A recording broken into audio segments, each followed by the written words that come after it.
These days, it is usually not long before a problem is expressed as a human rights issue.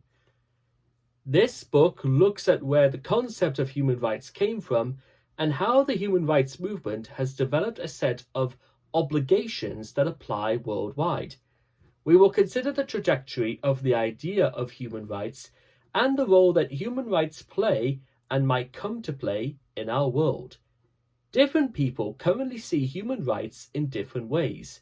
For some, invoking human rights is a heartfelt, morally justified demand to rectify all sorts of injustice. For others, it is no more than a slogan to be treated with suspicion or even hostility. Lawyers sometimes consider that human rights represent almost a term of art, representing only those claims that have been or can be upheld as legal rights by a national or international court.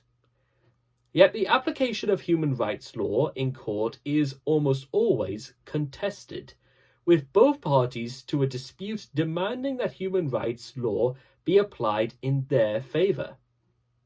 Human rights law is as special and popular as it is often suggests that other law is inadequate or applied in an unfair way. The language of human rights is deployed to criticize, defend, and reform all sorts of behavior. Human rights have a pedigree of a distinguished struggle against oppression and the promise of a fairer future. Playing the human rights card can be persuasive, sometimes even conclusive, in contemporary decision-making. This is one aspect of what makes the moral force of human rights so attractive. Human rights help you to win arguments and sometimes to change the way things are done. The concept of a human rights culture also means different things to different people. To some, it means ensuring that everyone is treated with respect for their inherent dignity and human worth. To others, it means that judges, the police, and immigration officials are required to protect the interests of terrorists, criminals, and migrants, at the expense of the security of the population. This tension has come to a head in some countries, including the United Kingdom, with popular newspapers ridiculing the application of human rights legislation and campaigning against the role of foreign judges. At times, rights protections may indeed seem to be anti-majoritarian.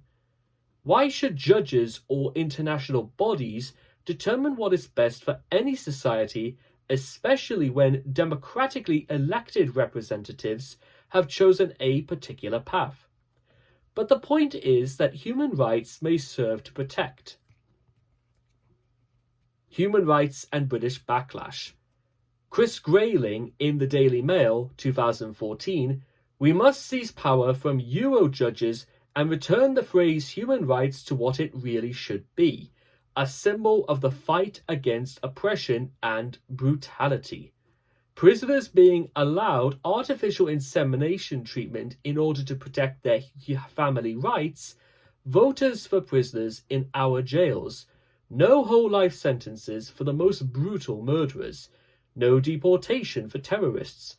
Some of the decisions that the European Court of Human Rights has taken in recent years, and we came within one vote from the judge of being required to permit US-style political TV advertising.